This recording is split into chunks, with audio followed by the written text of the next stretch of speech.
99-cent rental.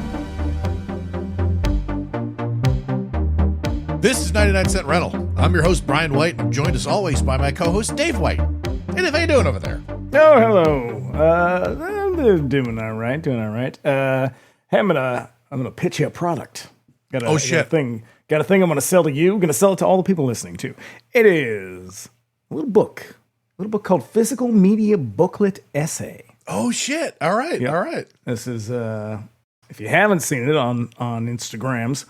This is a book that our dear friend Sean Abley put together with contributors writing essays about fictional films that have not really ever been made, but that have appeared in other movies. It's a really fun concept. I myself have contributed an essay on Robert Zombert's SS Werewolf Women of the SS. Yep. It's about how queer that movie is. Other people in there, you got Michael Verratti. We got Sean himself is in there. You got Calpurnia Adams, Heather Petrocelli. Petrocelli? I think it's Petrocelli. Petrocelli, maybe? Yeah, tomato, you know. A whole bunch of other people. It's a real fun concept. We all had a great time doing it. You can purchase this from, I believe, Sean's website. I think it's also on Amazon, but you can get it from Sean's website. Put a link in the show notes for it. I think it's like $10. Mm-hmm. It's it's supposed to be like those what are they, like a 4K releases now, all come with booklets and shit. It's supposed to be like one of those. It's really fun stuff. We had a good time. Yeah. I'll tell you what, that pitch, 10 out of 10. I would like to buy one of those. And what a bargain. No, wow, that is a bargain for me. I think I will buy one. That's because I'll tell you what, that is a thing that like Criterion started. Like so long ago where like all their releases used to come with a fucking book. Now it's just like a folded piece of paper and stuff. But all these boutique labels be picking up the slack. Yeah, everybody keeps upping their game. It's like one person does it and then everybody's got to do it. And then I love it. Like even Vinegar Syndrome's got some good ones. Even Deaf Crocodile did it. They got a great book in that. In that what is that? Legend of the Sacred Stone release. So yeah, so are all of them sort of imaginings of movies that have appeared like in movies, like, or are some of them just like completely made up a whole cloth? No, they're all movies that appear in other movies. Awesome. But that never actually got made. I would fucking love for somebody to do an essay about John Landis's See You Next Wednesday. That was my backup plan. Oh shit. You should have done that. Yep. See you next Wednesday. Yeah, but I have read your essay on Werewolf Women of the SS, and it's pretty good. It's pretty good. Yeah. So that's a fun creative project. I like good writing prompts. I'm not I love a writing prompt. I'm not a fiction writer, but this was sort of my one of my few forays into fiction because I had to actually write the whole premise for the movie. So it was fun. That's awesome. Well, yeah. Hey, listener, get on that shit. Check the show notes. We'll direct you to where you should get it. You should get it. So get it. But also, hey, you know what? It's hard to explain to someone who never had the experience what trip to the video store was like back in the day. The shelves were choked with absolutely bizarre crap made on tiny budgets, completely divorced from any recognizable reality, and it was the best. We intend to talk about every one of them. Just before we get into it, here's a little housekeeping. If you want to keep up with us between episodes, you can also find us on Instagram at Bring Me the Axe Pod, and Dave's over there at That Queer Wolf. Check it out. Check it out. Keep up with us. We got a lot of irons in the fire. We got a lot of shit going on, and those are the hubs. That's where you find out what we're doing. Because we got a whole lot of podcasting going on. And it's easy to forget some of them. So we'll remind you. Let us remind you. Let us entertain you. And if you don't know, we got another show called Bring Me the Axe. Our latest episode covering Alien is out now. We'll be back next week with a look at Dracula's daughter. That Alien episode was a good one. Yeah. It was a good one. Yeah. So if you've not heard it, go on back and listen to it. It was a really good episode. We go real fucking deep on that one. And also, Laughing in the Dark. Yep. Hey, listen, are you listening to Laughing in the Dark? Why not? Because I heard you say no. I heard you say no through your phone. They were like, what? Laughing in the what? Look, I got so many podcasts. I know, we're always listening. And so I heard you say no. Listen, hey, let me pitch it to you. Are You Afraid of the Dark? The 1990s, Nickelodeon, Saturday nights. You were definitely watching that shit because you were a little weirdo even back then. So we go back, we watch all the episodes, and then four of us talk. It's me and Dave. It's Eileen from WeKOR. It's Mikey from The Rewatcher, from Morbid. You know him. You love him. Pop on in. We laugh. We do a lot of Canadian accent work. Yep. Eileen says a lot of out of hand things that make us laugh quite robustly, you might say. It's really funny. So yeah, get that shit wherever you get podcasts. Wherever you're listening to this right now, just look it up. Laughing in the Dark. Every Tuesday, we got a new episode. You can also contact us directly at 99centrentalpod@gmail.com with any questions, comments, or suggestions. Do let us know if there's a cheesy movie that you love. We'd like to hear us give it the business. And if you would like to support us on Patreon, you can look us up over there at patreon.com/bringmetheaxepod. There's a couple of tiers you can join there. All paying members get ad-free episodes, and subscribers at the $5 a month tier can look forward to our bi-weekly X-Files rewatch pod. Do you think I'm spooky? Yeah. It's 50% X-Files, 50% this day in 90s history. And boy, we have a laugh, don't we? Yeah. Latest episode is a look at the season 2 dog, Fearful Symmetry. Ugh. Oh, I know. I'm trying to get you to fucking subscribe to this so you can listen to our X-Files pod. And I'm telling you about like the worst episode of season 2. Well, you get Millennium Edition though. You do get Millennium Edition, but you know what you get in Fearful Symmetry? You get a man in a gorilla suit. That's true, and it is ridiculous. It is very funny. It's even like by 90s standards. It's like some Dr. Zayas shit. Yeah. And there's also, as Dave said, Bring Me the Axe Millennium Edition, a bonus episode in which we explore a modern horror movie. Current episode is a look at Green Room. Green Room. Gross, wet. Punk rock violence, siege movie, unlike any other. And then we are right around the corner. The first of the month, we're going to have our next episode. We're kicking off Pride with a Millennium Edition episode. We're looking at Knife plus Heart. And I'll tell you what, I thought that was a good episode. That was a good episode. It's a great episode. It's a really good movie. It's very interesting. The discussion was good. So get on that shit. You're going to want to hear that.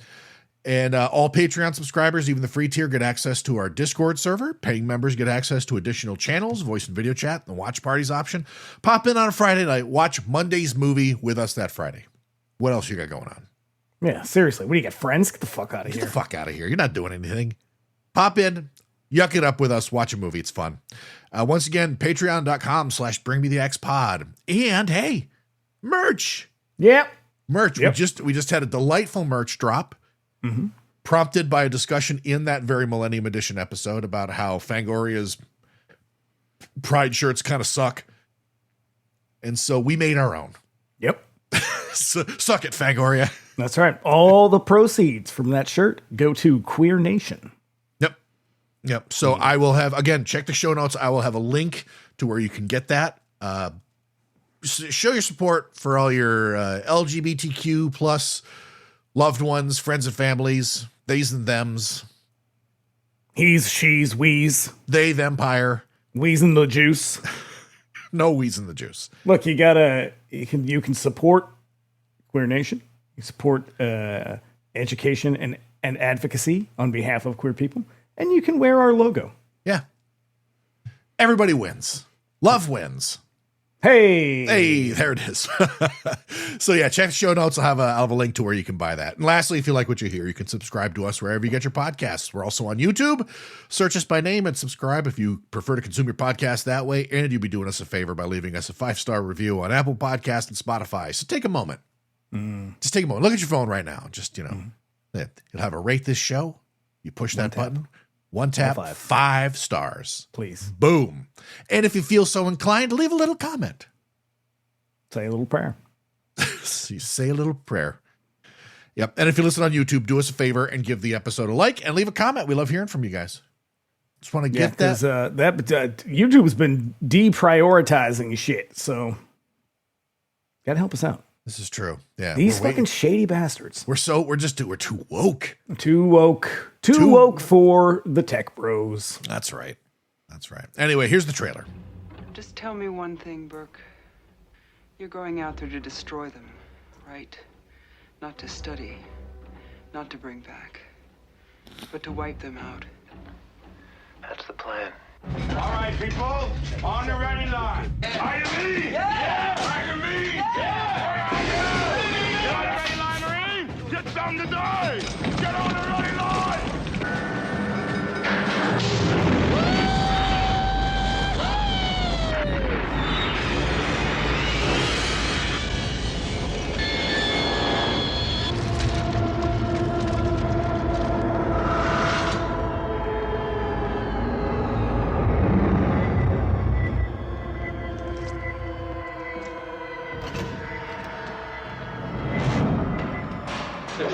Get your light up here. Keep back, don't scare her. Movement! Talk to me, Hudson! I got signals. I got readings in front and behind. There's nothing back here. Look, I'm telling you, there's something moving and it ain't us. Get them out of there!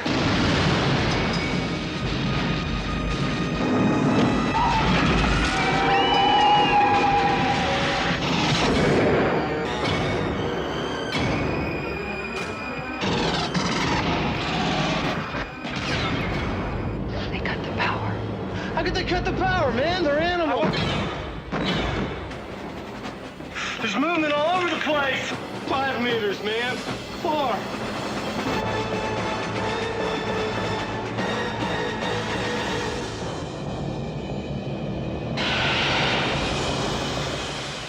Aliens. This time, it's war. Oh, Jesus Christ. I didn't know about that part. Yeah. This movie is super cheesy. I love this fucking movie. I do too, I but- will say this, watching it this time, because it's been some time. This is a movie that it's for whatever reason, it always feels like a real investment of time, even though it's just like a touch over 2 hours. It feels like I really got to like sit down and pay attention and shit. And it's not something I can just put on because it's constantly drawing my attention away from whatever else I'm doing. And so I don't watch this one terribly often. It's been a really, really long time since the last time I watched Aliens. And this time I was like, okay, these Marines are a little cartoonish. Yeah. Yeah. It is one big canned ham. It's silly because, and also another thing is I don't think that I have ever watched one right after the other in the way that I have with this one. And the thing that really surprised me was for all of Cameron's talk about how he was like, I'm making my own movie. I don't want to do a horror movie. I don't want to do what Ridley Scott did. It has all of the same exact story beats, moment to moment, even to a point where an hour goes by in Aliens before anything of substance happens, just like an Alien. It's a stark difference between the two. Like the first one is a little bit classy. Yeah. It's got a kind of a cool factor. It's real dark. Really British. Yeah. It's really, really British. And this is really American. This is so fucking American. And it has to have it has to have something to do with the fact that he wrote Rambo with this, right? Like back to back. Yeah. But it's fun. Yeah. It's fun. It's explosions and gigantic guns and like stupid bullshit. It got one of the most annoying child characters, maybe the most annoying child character. Yeah. And this includes the child characters of like Lucio Fulci movies. Yeah, no, I would take Bob over Newt any day. Yeah. Listen, hey, give me John. Because I do not want Newt. All right. So, the year going back to 1986, year of our Lord. So here are some other movies that were released that year. Fuck me, man. 86 was grim. Howard the Duck. Ooh, notorious. George Lucas got Star Wars out of his system and was like, you know what? This weird fucking Marvel comic that nobody remembers in 1986, that'd make a great movie. What if in that movie we have the female lead have sex with the duck? Is that cool? He's a sexy duck. Yeah. It's not. Speaking of movies I haven't seen in a while, I remember when that came out on video, we must have watched that one 1,000 fucking times. Yeah. Which is weird because the movie sucks. It's terrible. It's fucking awful. I haven't seen it in forever. I am tempted to watch it. Ooh. Yeah, no. It's also got that creep in it. What's his name? Jeffrey Jones? Yeah. Yeah. Known pedophile? Yep. Yep. Also in 86 King Kong Lives came out that year. Whew. Dino De Laurentiis' sequel to the 1976 King Kong Abomination somehow made a shitload of money at the box office. That movie pulled down. Because there was nothing else. Maybe. I remember when we first moved to New Hampshire, that was the movie that was at the movies when we moved in. And like, I don't know anybody who's ever seen it, but that movie almost made $100 million. That's wild. That's crazy. It's got to be international money. It had to be. Also that year, JoJo Dancer, Your Life is Calling, which depressing. in which Richard Pryor gets real introspective in this movie that's definitely not a biography. Except for the part where he sets himself on fire. Yeah, the whole thing's a fucking biography of Richard Pryor.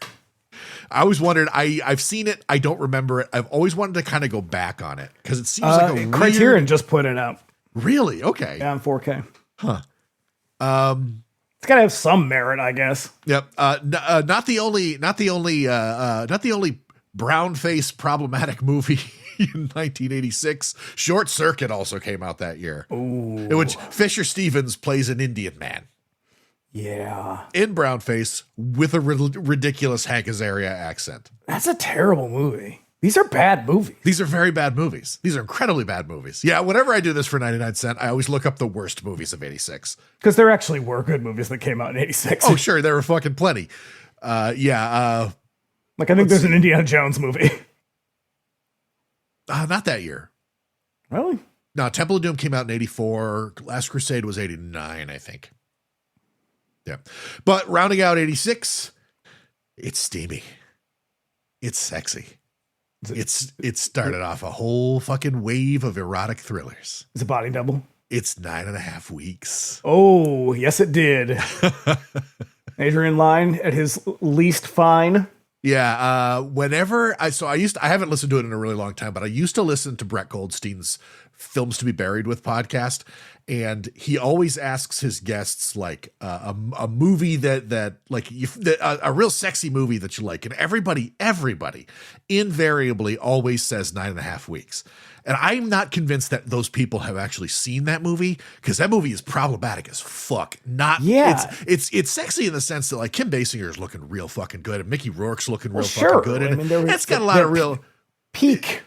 Like real years here. It's real explicit, but like the nature of their relationship is fucking horrifying. So yeah, kind of balances things out, you know? Well, but that was the thing about American culture, but also these movies, I guess, is that the dynamics of these real sexy relationships is like one person has a bizarre amount of power over the other, and so they're just kind of like manipulating them. Yeah, and they're like, isn't this hot and steamy? And it's like, hey, no. Listen, there's something there.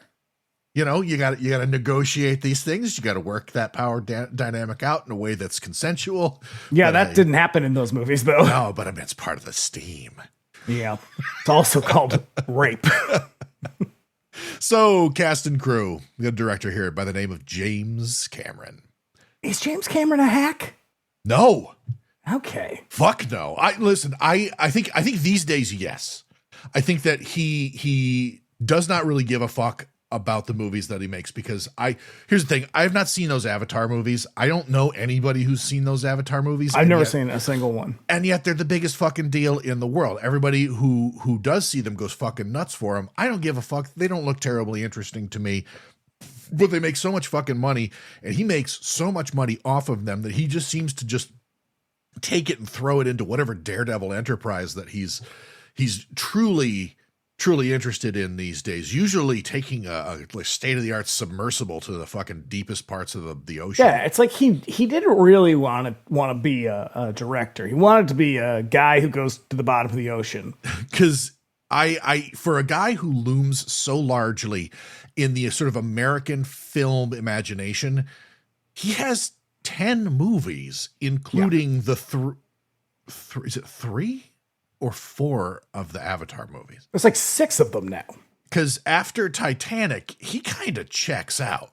I was looking at his filmography on IMDb, and I was like, I thought he had way more movies. I thought he had way more too, but no, like he gets to Titanic and then he's like, you know what? I'm going to make Avatar for the rest of my life. And then I'm going to go to the bottom of the Challenger Deep. And and just see what's down there. That's Nothing. yeah, he's weird, but he's a fucking innovator. I think he has an unbelievable fucking imagination, and his voice and his vision informs the entire direction of where action movies go in the 80s. I mean, he did make Terminator and True Lies, and those are really good. Those are really good. The fucking both Terminator movies, this True Lies is fantastic. Yeah, like he can't really miss. I mean, I even like Titanic, and it's, you know, there's one that I don't give a fuck about, and it's The Abyss. Yeah, because it's a bad one. Yeah. Because you're like, I want this movie to be something that it's not. Yeah, and I think it was because he made that one after this, and everybody's expectation was, oh shit, here come them fireworks, and it's not. It's just no. It's kind of like that movie Sphere, where you're like, oh, this should be cool, and it just is fucking garbage. Yeah. But hey, I bet Vinegar Syndrome's going to put it out soon. So don't worry about it. You're going to get your chance to see it real shiny like. In 4K. Now, James Cameron, vanguard of the second wave of Hollywood blockbuster directors following George Lucas and Steven Spielberg. He came into Hollywood doing special effects and matte paintings in the 70s for Roger Corman, and picked up his first directing opportunities with second unit duties on movies like Battle Beyond the Stars and Escape from New York. His first big hit was The Terminator in 1984, and since then he's knocked out just a hit after hit. Bigger budgets. Also Piranha 2. But also Piranha 2. A bigger box office, some of the biggest movies of all time, and the most innovative special effects. Along with this movie, there's Terminator 2, one of the biggest movies of the 90s, until he topped his own ambition with Titanic, and then again with Avatar. He's an unstoppable innovator who unfortunately seems happy enough to just kind of coast along on Avatar sequels and fund his crazy-ass personal missions to explore the deepest parts of the ocean in the most advanced submersible craft the world has ever seen. After those guys who went down to the Titanic and that weird jabroni submersible that collapsed and crushed them all to death, people were out there posting like comparisons of their like weird little PlayStation controller death trap versus the thing that James Cameron takes to the bottom of the ocean, and it is why didn't they just ask him? I know he probably can I borrow this? Yeah, he probably would have given him a decent rate. This billionaires can fucking pay for it. Mm-hmm. But yeah, by comparison, his is like unbelievably sophisticated. It should be. Yeah. Our cast, once again, Sigourney Weaver, whose profile had risen significantly since the original Alien only 5 years earlier. 5 years? 7 years. Mm-hmm. She's now acted in movies by Peter Weir and William Friedkin, and most notably Ghostbusters. Mm-hmm. Yeah, Fox didn't want her for this movie. I didn't want to pay her. They didn't want to pay her, but they assumed that she'd asked for a huge salary, and she still walked away with pieces of the back end and $1 million. And in spite of all this, she still had to be convinced to come back and play Ellen Ripley again. Convinced at first that this was just some shallow cash grab, as if most movies in Hollywood are anything but that. Yeah, I mean, it kind of is, but yeah, she's one more piece of the miserable puzzle that meant having to drag this movie kicking and screaming over the finish line to get the studio to sign Weaver. Cameron engaged in some weird shadow play where he called up Schwarzenegger's agent and seeded a rumor that he was going to move ahead with Aliens and write Ripley out of the story. And then a weird game of telephone took place where Weaver's agent leveraged her reputation in Hollywood at the time to work out a deal to force Fox's hand in hiring her. And then years later, Fox was like, their executives were like, we couldn't imagine this movie without Ellen Ripley. I mean, what would it be? I mean, I guess that doesn't really fucking matter. Like, is she a great addition to the movie? Yes. Is she integral to the movie? I was going to say, really? She's not really crucial, because in the last one, it's 7 people, but in this one, it's like fucking 25 people in this cast. She's just, most of them get killed in the first 40 minutes. Yeah, but she's sort of contending with much bigger characters this time, Yes.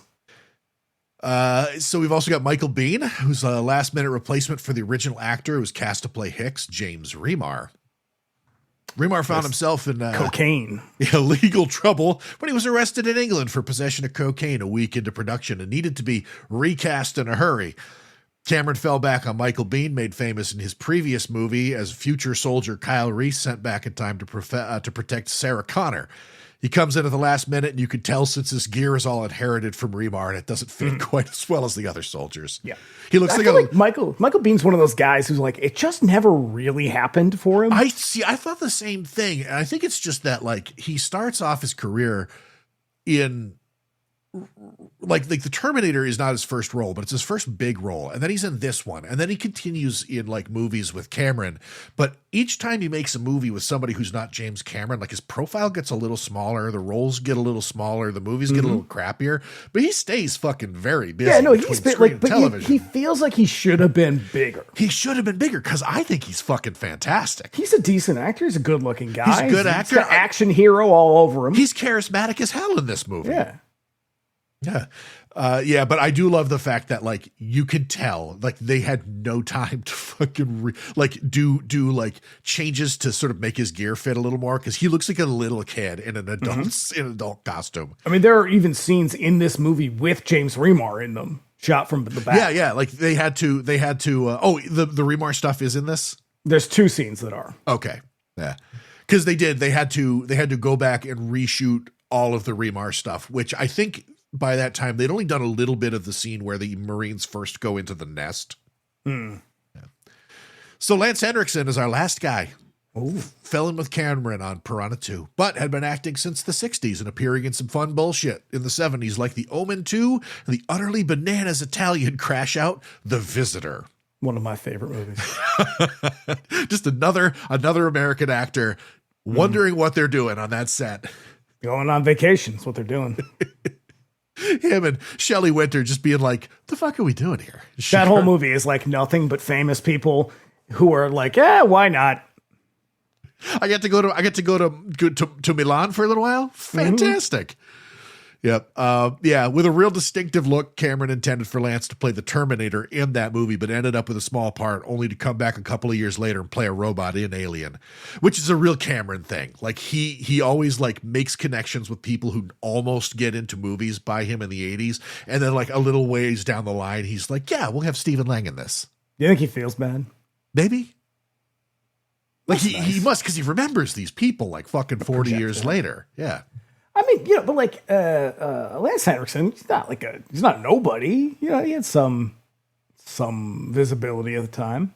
Though I believe he did say he made a deal with himself that if this role didn't work out for him, he was going to quit acting. And thank God this one worked out. Otherwise, we wouldn't have gotten Man's Best Friend. That's true. Peak 90s horror. Oh, his career takes him on a lot of weird twists and turns throughout a lot of amazing gems and garbage, like one of the vampires in the Cameron adjacent Near Dark, the bad guy in the incredibly stupid Psycho Cop movie with the Boz, the Stone Cold, and the weirdo dad out for supernatural revenge in Pumpkinhead. And that is to say nothing of Dave's favorite movie, Man's Best Friend. Oh, so good. So good. If you had a favorite horror movie from the 80s or 90s, there's a really good chance that Lance Henriksen is in it. The dude's in fucking everything. I love Lance Henriksen so fucking much. He's got he's very much a character actor, but he has like one speed. Yeah. And it's like sort of like very stern, somewhat disappointed, flat affect. I could never see him in a comedy. Nope. Not ever. No. So with the success of Alien, Brandywine immediately sought to keep the momentum rolling, but were shocked when they took the idea to Fox, who hand-waved the entire proposal. Their original elevator pitch was pretty simple. Ridley plus soldiers. Did you know that Fox tried to fuck them out of like tons of money? Hang on. I got a note about that. This is insane. Yes. It's coming up. I could not fucking believe that. So as strange as this may sound to modern ears, there were certainly sequels out there, but the box office was a far cry from where things are now, where every movie released is a sequel or somehow related to an existing movie. Must have been nice. I know. Could you imagine? Good God. Sequels were stupid affairs that lost money. Budgets rose and box office shrank with each new sequel, evident in long-running sequel projects like Friday the 13th and A Nightmare on Elm Street. The Empire Strikes Back was in production at this time and was about to prove that supposition wrong, but otherwise there weren't too many sequels that could stand as an example of a movie that did as well or better than the original movie. Until Aliens came along. Alan Ladd, the only executive at Fox that supported an Alien sequel, departed the company, leaving the project in the hands of people who didn't even care for the first movie and mysteriously declared Alien some kind of box office failure in spite of its global box office total eclipsing the budget by 10 times. Also, we are now firmly in the corporate film era. Like, yes. Most of the actual film. I think Alan Ladd Jr. was probably the last holdout. Yeah. Now it's just full takeover by corporate interests, and it's like money, guys. That's it. Yeah. What is it? Paramount, Gulf and Western Company. Yep. 20th Century Fox, a China Heart Wigs Company. Yeah. So the process for faking these numbers, usually deployed to screw creatives out of their share of the movie's profits, has a fucking name. Hollywood bookkeeping, and I'm honestly not sure how it's even a little bit legal. The process of cooking these books in Hollywood is essentially the same shit you saw with a company like Enron, one of the greatest business scandals of all time. They simply changed the numbers. Well, yeah, Enron, they just lied. Yeah. That's pretty much all he did. This thing, all those dudes lied. My understanding here is that they are being like very, very generous with what is considered like an expense. And so everything becomes an expense. So you're paying back your investors and just like fucking everything. So when it comes down to it, the movie really, it has a $10 million budget. And at the end of the day, you walk away with like $3 million. Yeah. Fuck that shit. It's so scummy. It's so fucking awful. Brandywine owed millions of the movie's profits, sued Fox, and a legal case had the two companies and Alien locked up in legal limbo until 1983. So enter James Cameron, whose script for The Terminator is one of the most exciting books in town. The production of The Terminator stalled in 1983 when Schwarzenegger's contract for Conan the Destroyer was changed at the last minute, which made him unavailable for The Terminator for the entire production cycle of Conan. This left Cameron stuck without a paycheck for 9 months, so he submitted 2 treatments at the same time and landed script writing duties for 2 movies as a result, expecting to land one of them, if any of them. Can you imagine making no money for 9 months? I'd be destitute. I'd be out of my ears. With a nothing but a barrel to cover me. This is back when you could get an apartment in Hollywood for $50. So yeah, the son of Sam is your next door neighbor or some shit. It'll be like, yeah, man, I can tell that dog is telling me to kill too. Mm-hmm. Yeah. So the first script that he landed was Rambo: First Blood Part 2, and the second was Alien 2, which I have always thought that is the fucking clumsiest title. First Blood Part 2. Oh, it's why did anybody point that out? It's why nobody calls it. It's why nobody calls it that. That's why everybody calls it Rambo. God damn it.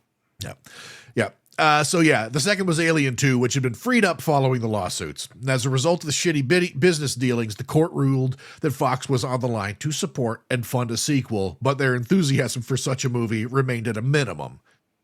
Cameron, a huge fan of the original, opted to write the script at the same time he was writing Rambo, which goes a long way to explain why both movies are such loud, ridiculous military action movies. He also says that he knew that, I'm not sure, this could be apocryphal, this could just be him making excuses. He said that he knew that he could not pull off like another slow burn horror. Oh no, I have heard that movie from his mouth. Like I have seen I watched videos of him saying that as I was doing the research for this. And so, what I mean is like maybe which that's is true. Just his way of being like people complaining like, this is such a different movie and him being like, well, I meant it that way all along. But I think it is true. Like I think that's true. He's not a horror movie guy. He's an action movie and guy. They'd already blown like a lot of the excitement and tension of Alien is that you don't see it.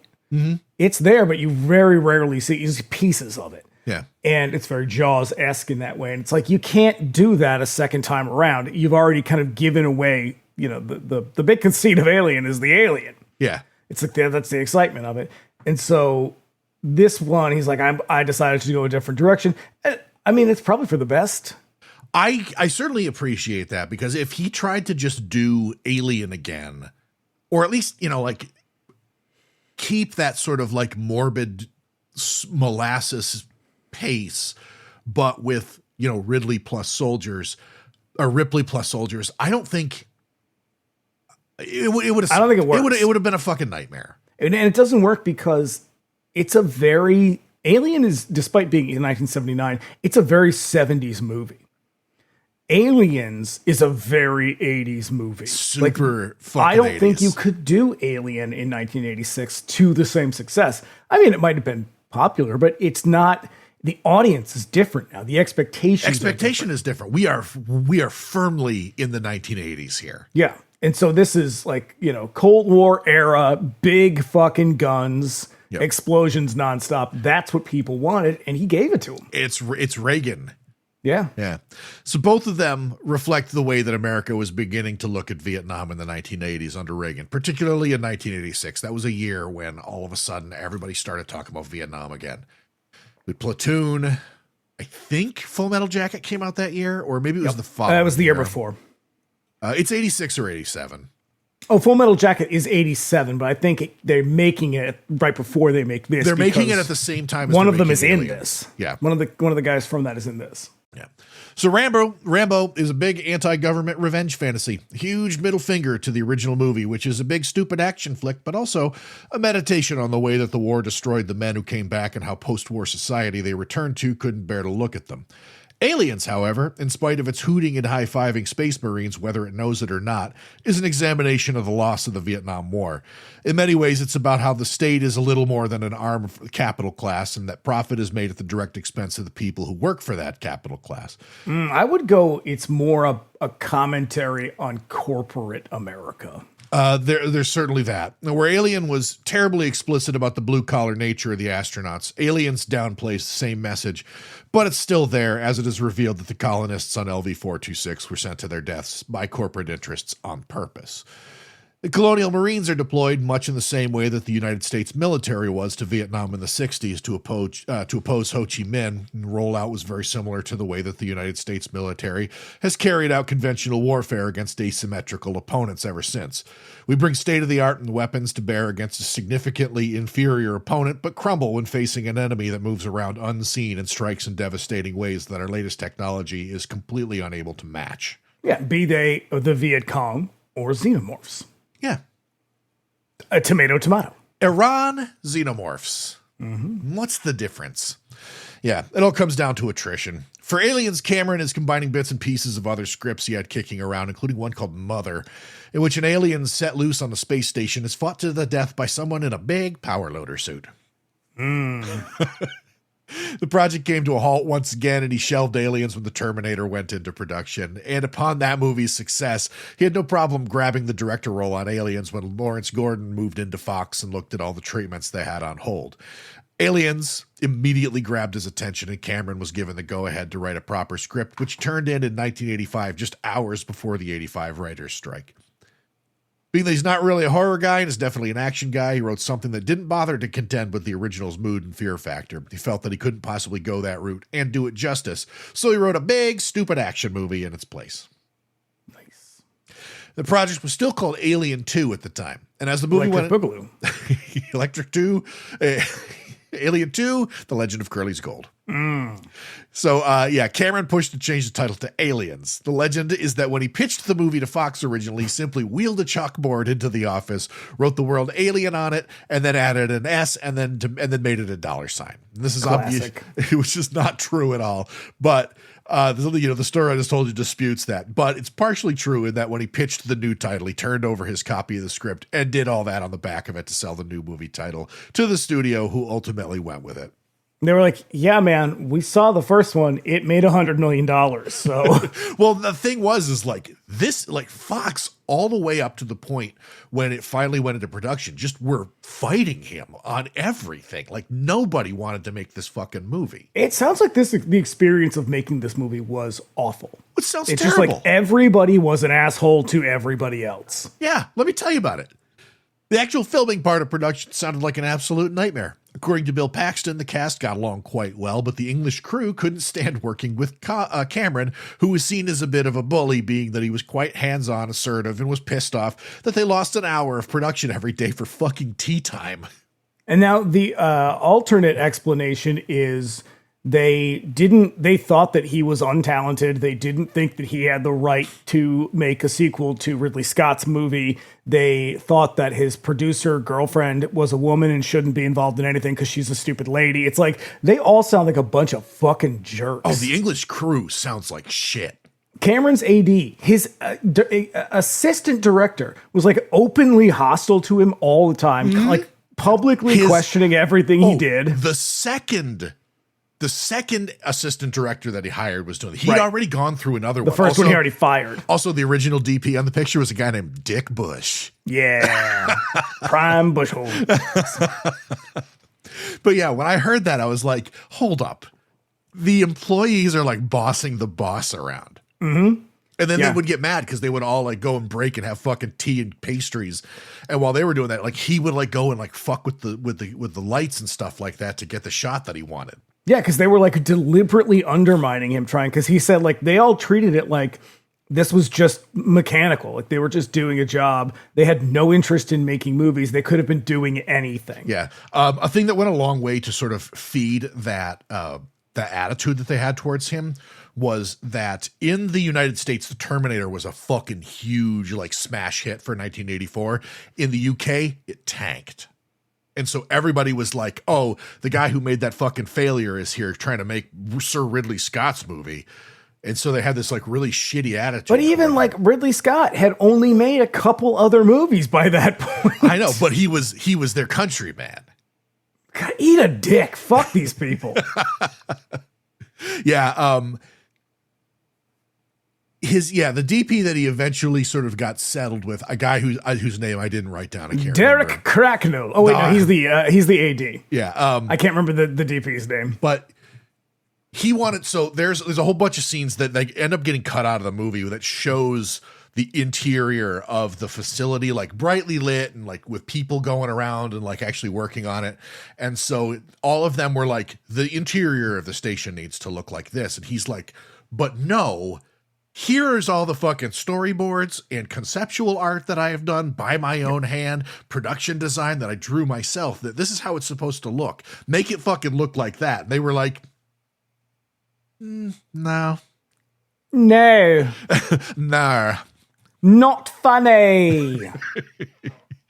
So yeah, tensions rose until Cameron fired the first AD, which led to the entire crew walking out in protest. Mm-hmm. What a fucking shit show.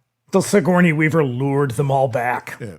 When they finally worked everything out, Cameron told the press that the one thing that kept him going is that he would soon be finished with the shoot and would leave Pinewood Studios for the last time while the rest of the crew would stay behind, stuck at that nightmare studio. Yeah. And also, they got down to the wire with this. Oh, yes, they finished did. Editing and music the week before it was supposed to come out. Fucking crazy. And even like James Horner's score, which kind of sucks. I was going to say, I've got my thing about this other score. James Horner did the music, a guy well known for working with Walter Hill on stuff like 48 Hours. He also some unused stuff in Streets of Fire. He had three weeks to compose an entire orchestral score. And he had nothing. He had nothing at all to work with. He had no idea what he was supposed to do. He hadn't really seen any of the movie. And James Cameron was like, he wouldn't tell him anything. Nothing so he was like, ready. I just have to come up with something. Yeah, so he just like cannibalized his own work in the last Star Trek movies, The Wrath of Khan and The Search for Spock. Yeah, it all comes across as like this big sweeping action stuff. Yeah. But it's not the right kind of action. No. It doesn't work. It's too Star Wars or Star Trek. You know? It totally reflects that. He had 3 weeks to do it. It has nothing to do with his talent. He's a very talented composer. Yeah, I'm not a James Horner person, but like he's fine. He's good. He's good. Yeah, it's mostly forgettable. Like there are times when I'm like, oh yeah, there's music in this movie. Yeah, it's like, man, did anybody ever make a good Alien score? And I think the answer is no. No. Yeah, creature effects by Stan Winston, who did all the fucking awesome effects on Terminator. And goes to be the science fiction guy in Hollywood with credits on stuff like Predator and Jurassic Park. Mm-hmm. He's got Tom Woodruff working with him on this. He's so fucking good. God. H.R. Giger was conspicuously absent from this movie because he was too busy working on Poltergeist 2. Weird. Yeah, right. I didn't know that. I don't think I've ever seen any of his art from Poltergeist 2.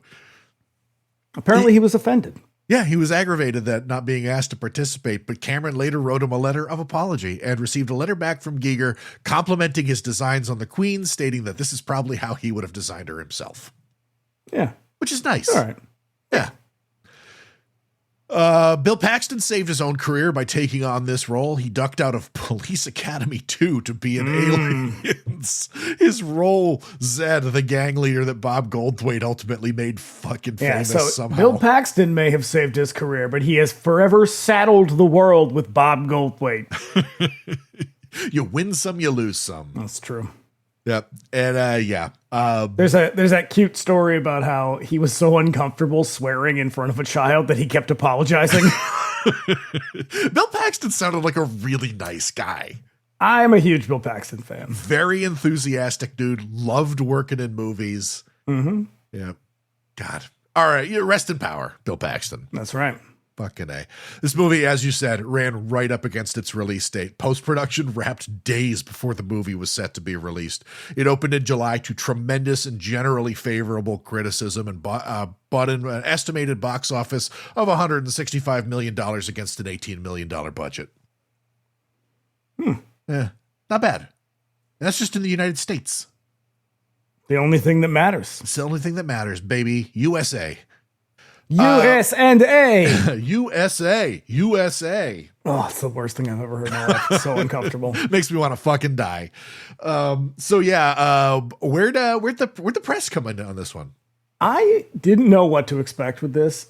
I was expecting, I guess, maybe more disappointment.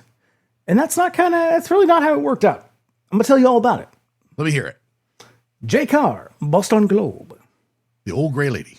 James Cameron's Aliens looks like an exploitation movie and acts like an exploitation movie, but it turns out to be a fierce feminist comedy, the Women Are Stronger movie of the year. I have no idea what the fuck he's talking about. Well, this is a movie review in 1986. That's true. Feminism was a little different back then. Yeah. For all its jackhammer violence, Aliens gets pretty mechanical pretty fast. Not having surprise to work with, Cameron substitutes hectic camera work and editing and also throws more monsters at us. A mistake. Half of the original's impact came because our imaginations collaborated with Scott to build dread. He didn't like the film. Okay. I think he's looking at it. I think he's looking at it as, why isn't this as good as Alien? Okay. Yeah.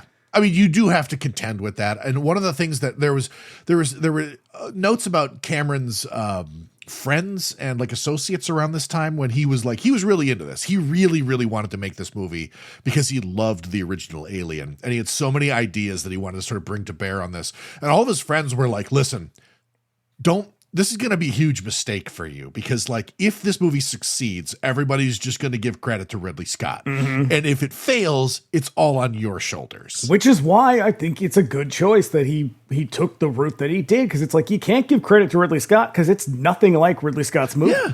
Yeah. And so, and still what he would tell people when they told him that was, but this will be cool. So you can't argue with that. And he should have been like, also, thanks for the support, friend.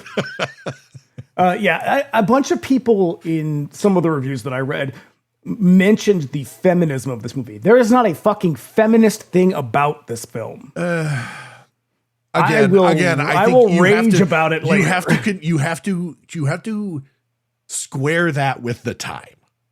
I don't think any feminist would have looked at this and been like, feminist movie. Not, but what a lot of people were seeing was tough chicks. It's the opposite of a feminist movie in a lot of ways, which I'm going to rant about because it's the thing I hate about this movie so much. All right. Here we have Walter Goodman, New York Times, The Old Gray Lady. The real old gray lady. The realist. The grayest of gray ladies. Keeping it real. The sequel to the 1979 sci-fi shocker Alien is a touch less innovative than its predecessor, which introduced slimy, hostile organisms that use humans as incubators and burst from people's stomachs at inopportune times, but it makes up in technique what it lacks in novelty. The effects, perils in outer space and in shadowy corners quite overwhelm the skimpy script, which is loaded with gibberish uttered with authority. One of the things that did get mentioned when we were watching this in the Discord the other night was how much jargon there is in the dialogue, because like these are There's soldiers. also just random chatter going on a lot in the background. Yeah, like it's just people yelling stuff at each other. Yeah, it's meant to be hectic, but like there's so much military jargon, and very little of it is actually used properly. Yeah. Rick Cogan, Chicago Tribune. Trying to make one's way through this landscape littered with simple-minded special effects and increasingly stilted scripts might cause one to forget the simple pleasures of Alien. Now, Aliens arrives to remind us how good and nightmarish a carefully crafted space horror film can be. Though Aliens is unable to eschew some obvious sci-fi conventions, and those of other genres as well, it brings a fresh and lively spirit to this tired cinematic climb. Scene to scene, encounter to encounter, its tension builds unrelentingly. So, fasten your seatbelts. It's a blast. Well, that's good. Mm-hmm. That's good.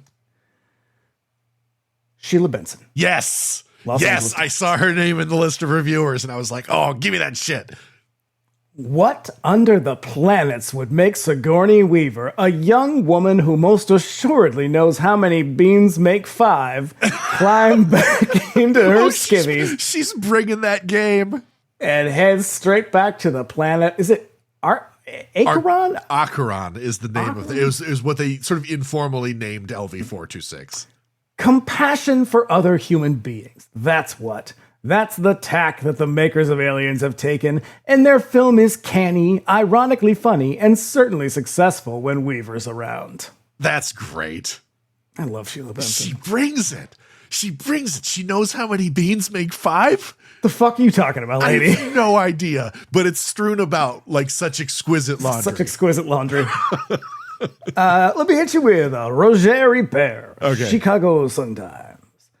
I don't know how else to describe this. The movie made me feel bad. It filled me with feelings of unease and disquiet and anxiety. I walked outside and I didn't want to talk to anyone. I was drained. Jesus Christ, Roger. I am not sure Aliens is what we mean by entertainment, yet I have to be accurate about this movie. It is a superb example of filmmaking craft. I'm giving the movie a high rating for its skill and professionalism, and because it does the job it says it will do. I am also advising you not to eat before you go see it. It is a bizarrely ambivalent review. That's so where weird. He's like, I don't like this movie, but they did a good job. Well, look, that's criticism. He's being objective. He's like, listen, I didn't like it, but I feel like they did what they set out to do. Yeah. I don't know why he's so like upset by it. Like this movie is noisy. It's a dumb action movie. It's fucking noisy. It's a roller coaster where the other one was a haunted house, but it's not like disturbing. The violence isn't like outrageous. It's not particularly graphic. I would say that I would just say that the previous one is a little bit more graphic in its violence than this one. This is just like noisy. Yeah. I do have one more. Oh no. Who could not like this movie? God damn IMDb. The people of IMDb. This movie was horrible. I don't understand how people love this movie as if it deserves an Oscar. I hate the nostalgia-based love for these old movies. Romulus was 10 times better just due to its beautiful graphics and astounding CGI. Oh, shit. This movie is bad. Tell me. It was horrible. Tell me you're under 30 without telling me you're under 30. Do not watch, please, as I feel as if while watching it, I would wish my eyes to burn out. The other movies were so much better, like Oh My God, and that's OMG with about 8 Gs. The other movies were so much better, like Oh My God. Oh my God. I loved the other movies, but this storyline had many plot holes and was not interesting. Just please make better movies like Romulus, please Alien movies. Oh. Now, you know what? Of all of them, Romulus is the one that I remember the absolute least of. Well, Romulus is the last one, right? Is Romulus the last one? Or is Covenant the last one? I think it's Romulus was the last one. Okay, then maybe Covenant's the one that I remember the least of, because whichever the last one had Danny McBride in it, and that struck me as really funny. I'm going to see if it's going to let me put a picture in the chat for you. Because you need to actually see this review, see what it looks like. The punctuation is remarkable. It might be too small. I don't know. No, I got it. It brought it up in full size. What? Oh my God. This person wrote this fucking review on their phone. Or they're just stupid. Well, they're a stupid person who wrote a fucking movie review for the IMDb on their phone. Mm-hmm. Like they read other ones and were like, oh, these people think they're degenerate movie perverts? Let me show you how it's done, movie perverts. Stand aside, regular people. I got so many G's in the pipe. I've got a take that's hotter than yours. Oh, God. Fucking, yeah, again. This is a person who hasn't seen many movies. Yep. Or just all the other Alien movies. That's it. First movie they ever saw was fucking Prometheus. Ooh. No, that would have turned me off to the whole fucking thing. Yeah. No, if I had not seen this one first, I probably would not be interested in these movies. Yeah. All right. Well, we're going to dive into the movie right after these messages. All right. You ready? Kick it. Here we go. We open on the only place that hasn't been corrupted by capitalism. Space.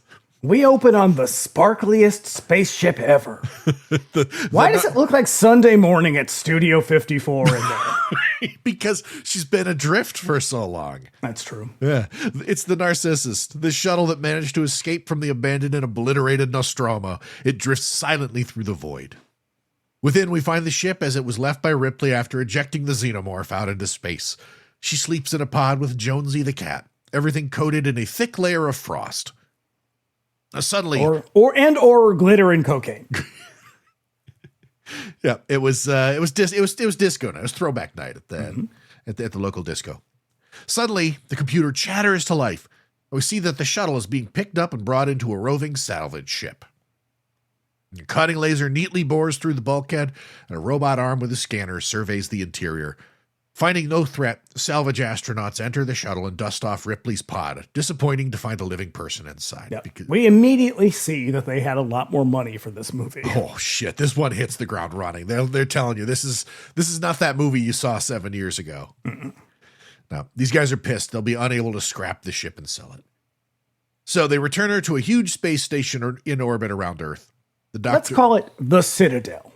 Have you played Mass Effect? No. I am going to go out on a limb and assume that this movie has a huge influence on the design of Mass Effect. Yeah.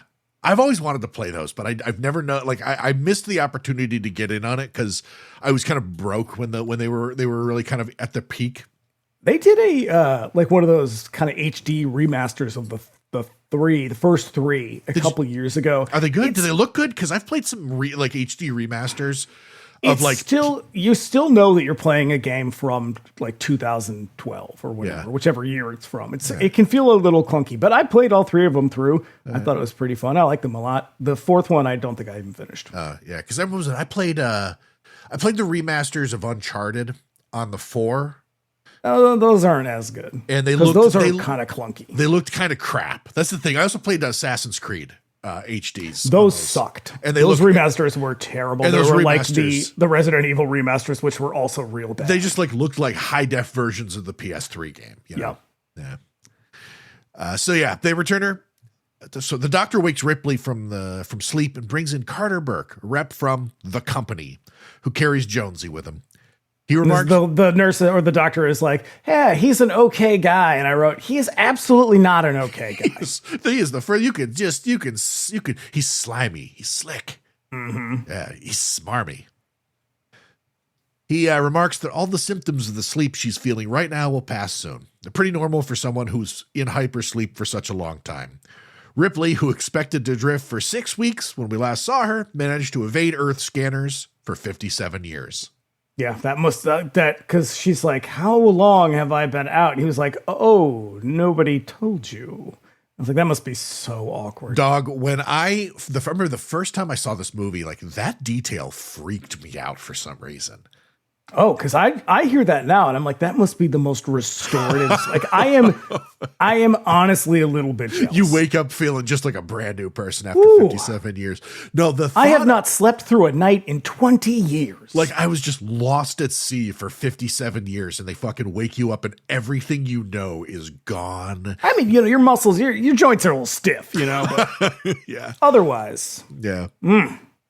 So the news comes to her as a shock as she starts to convulse. Jonesy runs for cover as she struggles. The medical team rushes in as her stomach distends and a chest burster begins to erupt. But now it was all a dream. Used to read Word Up magazine. Yeah, I have that in my note. They cut out a lot of shit from this movie. There's like lots of stuff on the cutting room floor. This scene could have been one of them. I don't know. What's the point of this? That she's traumatized? Are we not supposed, have we not figured that out?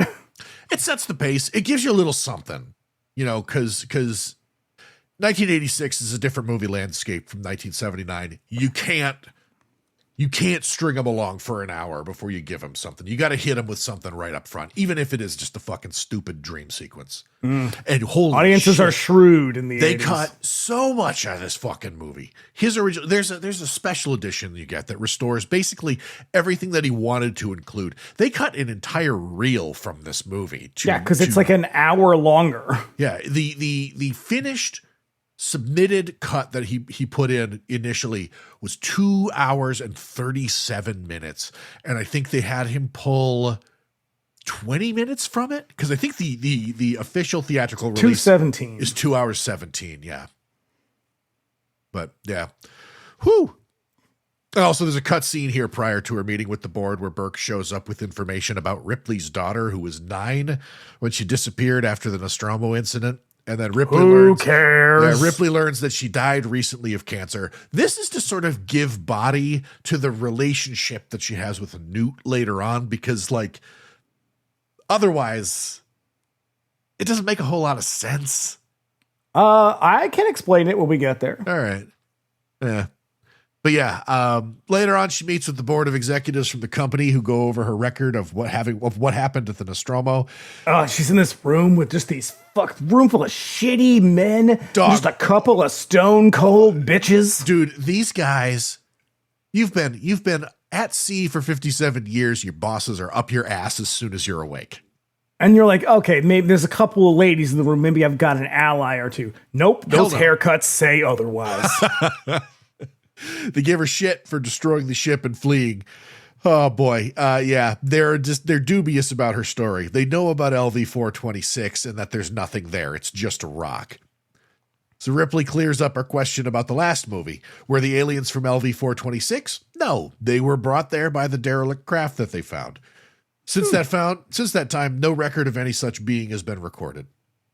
Ripley asks them to just go out there and check it for themselves, and one of the executives reports that they have. There's a terraformer colony out there right now, and they've never found anything.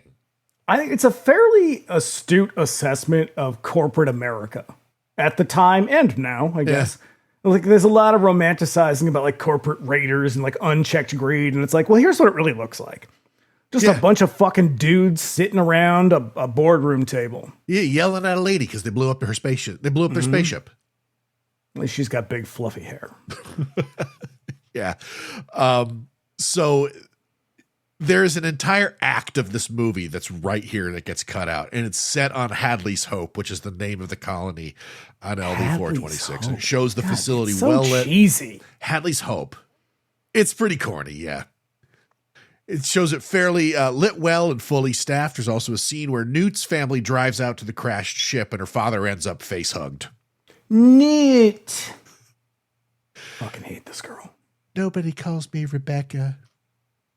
Sometime later, Ripley chills out in her apartment. She's visited by Burke and a representative from the Colonial Marines who informs her. And the hallway, for some reason, is just trashed. It's supposed to be garbage. Yeah, it's the only place that she can afford to live. It's this shitty future apartment. Okay, I thought they were still on or in the office or whatever. Nope, they're on Earth. Because again, in the cut parts of that corporate meeting and the meeting with Burke right before they go in, it's firmly established that they're back on Earth. Yeah. And so this is her what back they're in going her... to do. So I guess maybe that probably would have been helpful in the timeline, because it's like they go from this meeting to this scene, and it's like real convenient that they've lost touch with this colony just minutes after that meeting ended. Yeah. Yeah. At first she closes the door on them, but she gets the news. But when she gets the news, she hears them out. They want her to go out to that planet with them as a consultant. She has no interest in going back out there to potentially encounter another alien. Have you ever played Alien Isolation? That's where you just spend the whole thing hiding, right? I think so. I hear it's really good. I watched Eddie play it when it came out, and it did not look like something I would enjoy. All right. It's a lot of running and hiding. Yeah. Which is not my style. In that one, you play Ripley's daughter. Yes, that's the one I watched. Yeah. And then I played the Colonial Marines one, which is not very good. So Burke makes some passive-aggressive remarks about her current job, running a loader at some depot. Being that she fell on the bad side of the company, destroying their precious spaceship, they've stripped her of her ranks and flight privileges. He tells her that the Colonial Marines are really tough hombres. Yeah. And that sounds like something Donald Trump would say, which makes sense given that his brain is stuck in 1986. They're bad dudes. Burke tells her that if she does this for them, they'll get her back on a ship as a flight officer again. And he's real fucking classist about it too. Oh yeah. Yeah. Yeah. Cause he's like, hey, listen, just, there's nothing wrong with running a loader. It's just, it's all she should have been like, yeah, I know, bitch. This is your fucking fault. Mm-hmm. So, also, the premise of this movie is insane. No one who went through what she went through would voluntarily go back. No, but she does. She does. Yeah. And then she fucking squares up with this pretty well. Like she doesn't like huddle in a corner like, oh no, not again. Like she's like, give me that fucking rifle. Yeah, yeah. So that night he also is like, yeah, I read your psych eval. I was like, I guess they don't have HIPAA 50 years in the future. No fucking way, man. The corporation can do it what it wants. It's bigger than the government. But that night she wakes up from a nightmare, the same one she has every night. With the chance to face this and get past it, she calls up Burke and agrees to go on the mission if he can promise her that they're going to destroy the alien. And he promises. Don't trust him. He's a slimy fuck, Ripley. You can see it right on his fucking face. So we cut to space. A huge Colonial Marine ship called the Sulaco flies out to LV-426 with the pods loaded with Ripley, Burke, and a division of Colonial Marines. A long cutscene here replicates the original opening of Alien, where the camera travels through the sleeping ship. It even includes a couple of moving devices similar to those drinking birds from the original movie. In this house, we obey the laws of thermodynamics. See, this is him, like, just sort of like replicating the original, like, beats of the first movie. I'm glad he cut it out then. Yeah. I do like when we get the introduction, the pods open up and they all start climbing out. We get the introduction to the Marines, and I like it because it feels authentic. Like they're, obviously I've never been in the military, but I guess Al Matthews and Lance Henriksen were. Yeah, Al Matthews was hired for this to be a military consultant and train them along with the British SAS. Yeah, and you could tell that they did a little bit of that because there's a kind of authenticity, even though like the jargon may not be accurate. It feels like the military, like the camaraderie is there. They shot this scene at the end, so they would all have kind of bonded by that point. But like it all works. You feel like this is a real troop of soldiers. Yeah, that's good. I like it. Yeah. When they reach their destination, the pods open and the crew falls in. Cartoonishly macho group of men and women of the USMC. A classic lesbian. Vasquez and Drake, the machine gunners, do endless pull-ups, inquiring about the new kid in the group, Ripley. They doubt that she saw what she saw. One of them can't wait to get some of that Arcturian poon. They're so horny. They're the horniest Marines in space. Mm-hmm. Also, I would just like to point out, Lance Henriksen is 46 years old in this film. And the lines on his face tell a story of the ages. There's one that He's like the old man in the mountain. There's one on his face that the light hits in such a way that looks like a fucking scar from the bottom of his eye to the bottom of his jaw. But it's not. It's just a fucking crease in the skin. Yeah, how do you even get that? I have no idea. You sleep on it weird. That's how. But again, God, Lance Henriksen's got the best fucking face. Bad hair in this, though. At mealtime, they all get together and talk shit. Hudson pulls his knife and asks one of the crew, Bishop, to do the knife thing. All right, quick question. How many kids in the late 1980s lost a finger as a result of this scene? Oh, fuck. Every single one of us did this at some point.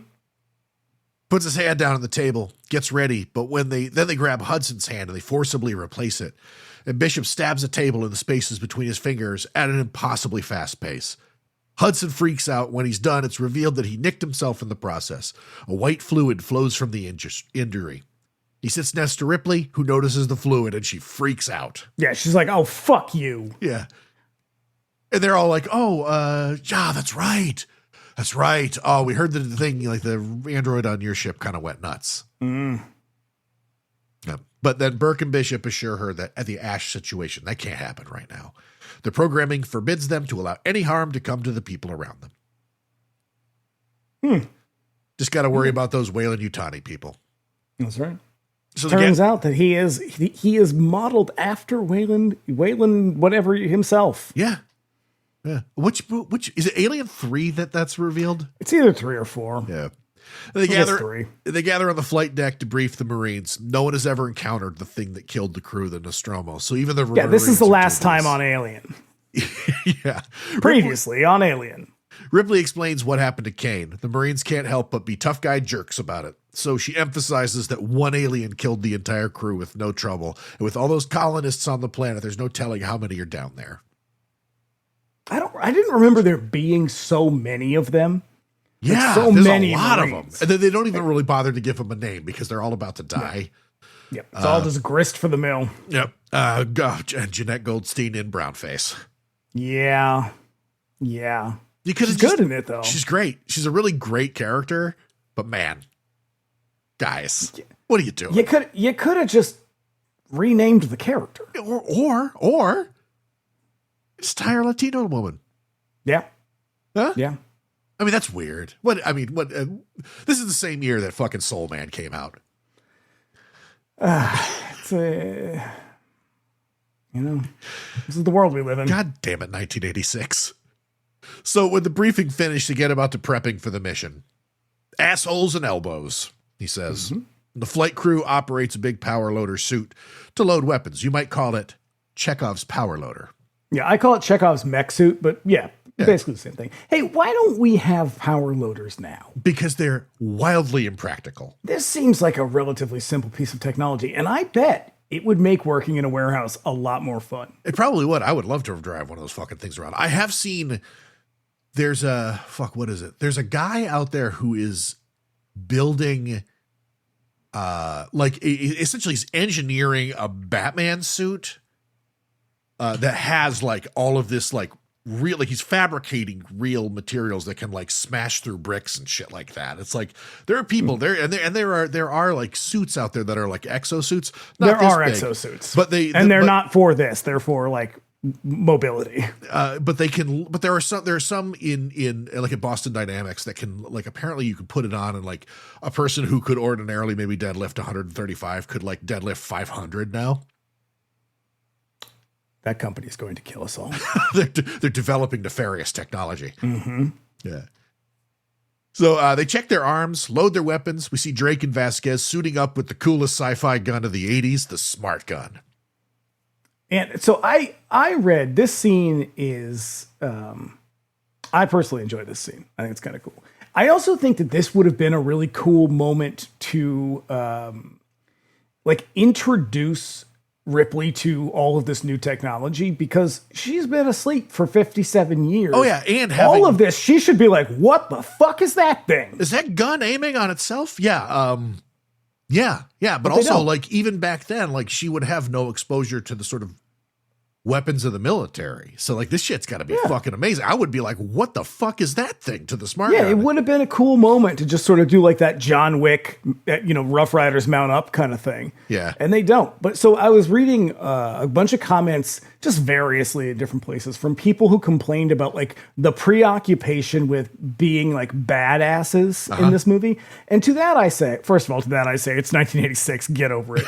But I also say, isn't that more or less what our military was and still is? Like, Pete Hegseth has all but said, no fats, femmes, or sissies need apply. Like, why would you be like, there's a preoccupation with being badass? Like, that's like, a no huge shit, fucking problem that we've never solved.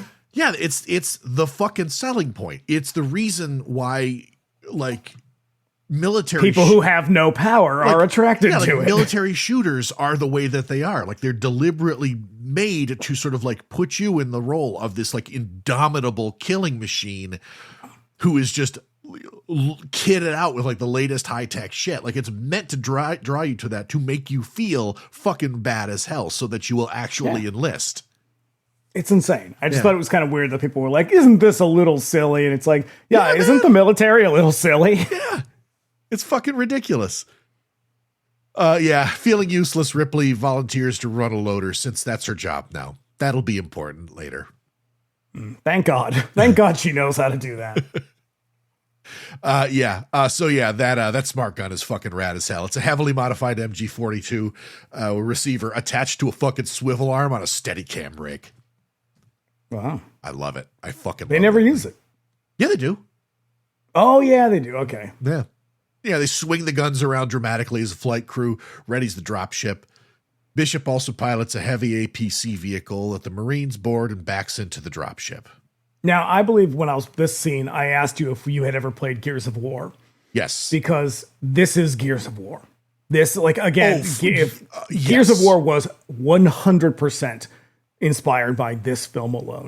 This movie has been inspiring video games for, and just pop culture has been moved in really huge ways by this movie. Like, fucking Warhammer 40,000 would not exist without this. I mean, it's literally called Colonial Marines. Yeah, the Space Marines are like a whole thing. There's an entire race of like an army you can play. That's the aliens from this movie. Yeah. There's a whole like 80s arc of the X-Men they called them the Brood. They're basically the aliens. Yeah. Yeah, I mean, that's to say nothing about all the fucking books, comics, and video games. But like and this shit. scene in particular, I can't remember if it might be the second or third Gears of War, where you get dropped into the planet, and it is basically just this scene. Yeah, I've only ever played the first one. They're goofy, all of them. And your gun is also a chainsaw. Yes. God, I fucking love that. So in orbit above LV-426, the dropship plunges toward the surface. It's revealed that Lieutenant Gorman is a fairly new guy who hasn't seen much action before. It's not terribly reassuring to the Marines. We also see that each Marine wears a camera on their helmet, and the command center monitors their vital signs. When they break through the atmosphere, they come upon a huge terraforming facility on the planet's surface, like a big old castle. They find the power on in the facility and nothing obviously wrong with the buildings. When the dropship lands, the APC drives out and deploys the Marines who move in on the facility in the rain. The village is deserted, so they break into the facility and force the bulkhead open. Prying the doors open, they find the inside of the facility a fucking wreck. There's damage to the compound that looks like someone was firing weapons inside, and the individual rooms look like everybody left in a hurry. But we do see face huggers and jars. Yes, we do. The Marines come upon it. Are we to assume that the people of the colony captured the facehuggers? Yes. So again, in that whole fucking reel that got cut, Newt's dad gets facehugged, and they bring him back to not knowing what else to do. Her mother drives them back to the facility. That's a bad choice. And this is when, and so there's some other shit that happens before that, but then that's when they're like, they removed one of the facehuggers from a colonist who died in the process. That was Newt's dad. Yeah. But yes, and then somehow they got several others. Well, crappy. You want aliens? This is how you get aliens. So the Marines come upon a patch of damage that looks as if the floor melted. Looking above, they find the ceiling fully melted. They use motion trackers to see if anybody's about, but the trackers show no activity at all. And then Gorman declares that the area is secure, and they move to enter the facility, finding evidence that the colonists barricade themselves in and welded the doors shut behind them. But when the Marines broke through, they found no one. The place is just completely deserted. When they enter the medical center, Ripley finds glass cases containing several facehuggers, all but 2 of them dead. The surviving aliens struggle against the glass to attack Burke. Bishop looks Gross. it is gross. Looks like a big old vagina. Yep. The bishop looks over the data left behind by the colonists. One of the facehuggers latched onto a colonist, but they managed to remove it, which killed the colonist. And suddenly, the motion trackers pick up movement nearby. They carefully follow up on it as it nears them. The silence is broken by a blur of movement in the hall. Drake opens fire with the smart gun, but Hicks shoves it aside. Then they all... It's a goddamn shame he didn't hit her. Oh, fuck. They all run up to see what they were shooting at and found that they very nearly shot and therefore spared us from the most annoying character in the movie, a little girl hiding in the vents. My note says, enter my least favorite character in any movie ever. Now, here is the pitch. I think that a bunch of people read the script, a bunch of executives, male executives, read the script, and they were like, I don't know. Ripley seems pretty cool, I guess, but isn't she kind of dykey? Is there a way, short hair, man. Yeah, is there a way we can make her more appealing to men? Hey, I know. Why don't we give her a surrogate child? I know. All dudes love/need a hot mommy.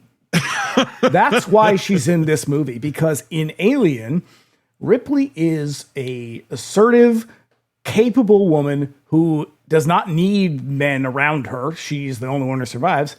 And in this, it was like, yeah, but do we really like women like that, though? Here's the thing. I don't really think this was a studio note so much as I just think Jim Cameron's kind of a Republican. Probably. And yeah, someone did this intentionally. We got to kind of lady her up a little bit. She doesn't know how to use guns. She needs to have a child. You know how it is. Yeah. You know how ladies are. Otherwise, they'll be like Vasquez, a lesbian. Yeah. And it is some seriously offensive shit, not only because it's misogynistic and homophobic, but also because Ellen Ripley is a fucking cool character. Yeah.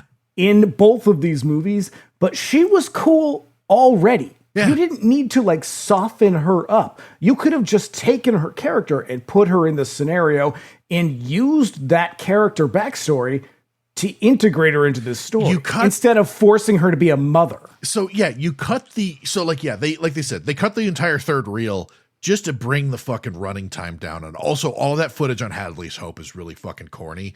But Gale Anne Hurd's whole note about that was, if we cut the third reel, the movie, it remains unchanged. If you got rid of Newt as an entire character, the movie remains unchanged. Yep. There's no... I mean, there's no reason to go back down into the nest, but you could find another reason. You could have engineered another way to get the queen. Give her another cat, for fuck's sake. It would. Newt functions as a cat functioned in the first one. Oh, God. And also, what they're going to go on to do to make matters worse, they're going to go on to give her a love interest, which is absurd. Oh, I know. It's like, how can you undermine the strength and independence of this great character? Make her a stereotype. Yeah. Break her down so women don't get too uppity. Ugh. And I know that's not exactly what he's doing, but that's kind of what he's doing. Yeah. Yeah. Fuck. Ugh. I know.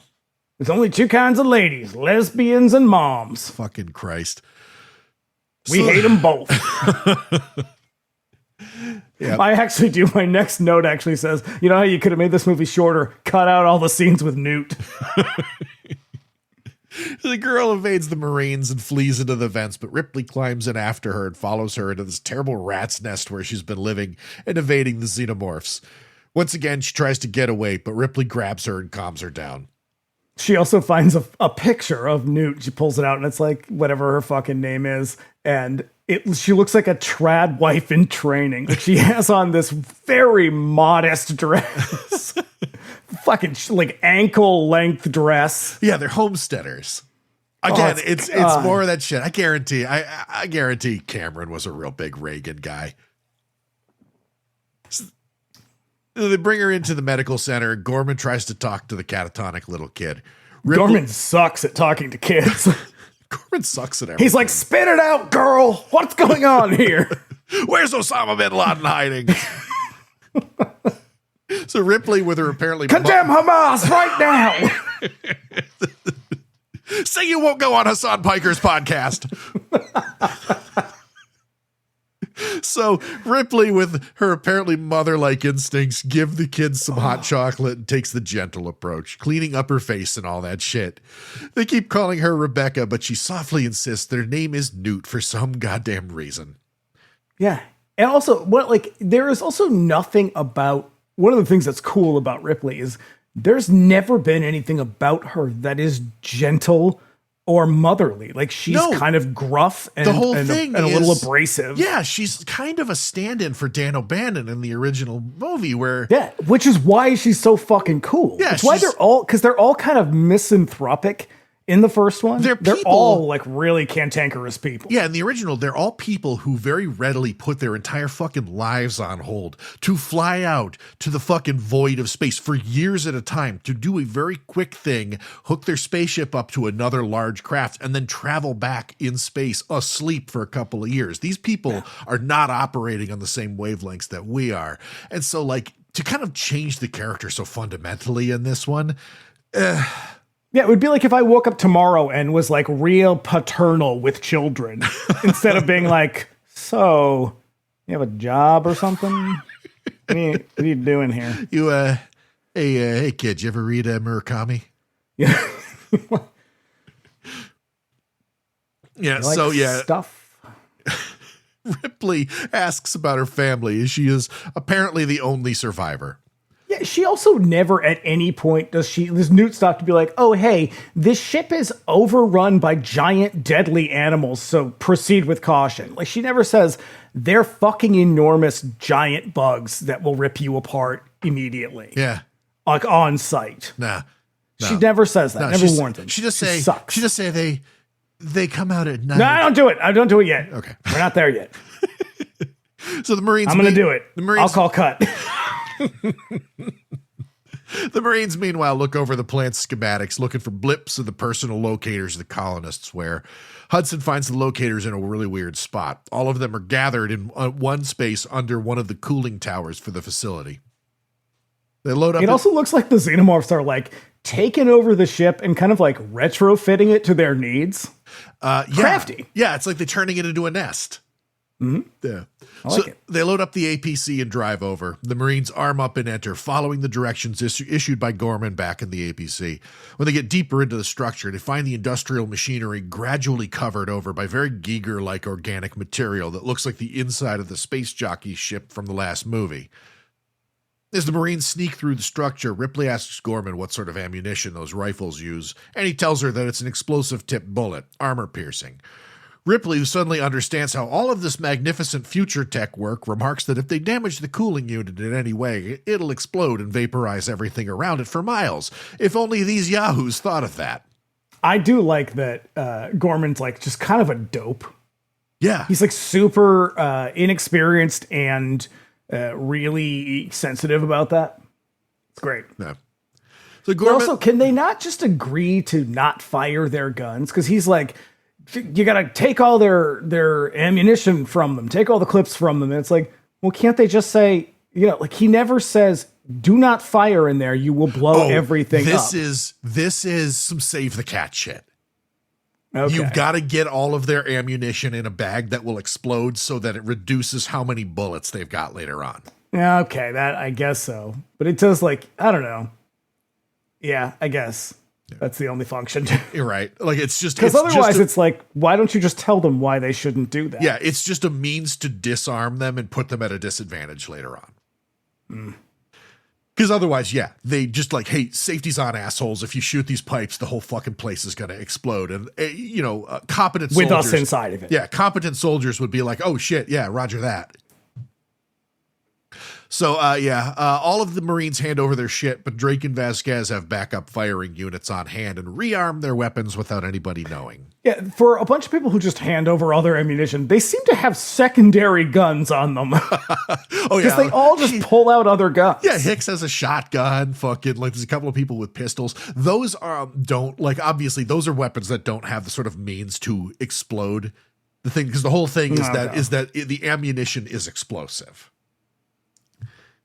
So yeah, they continue into the facility and come upon a horrible sight. They find the colonists cocooned in a sort of resin shell.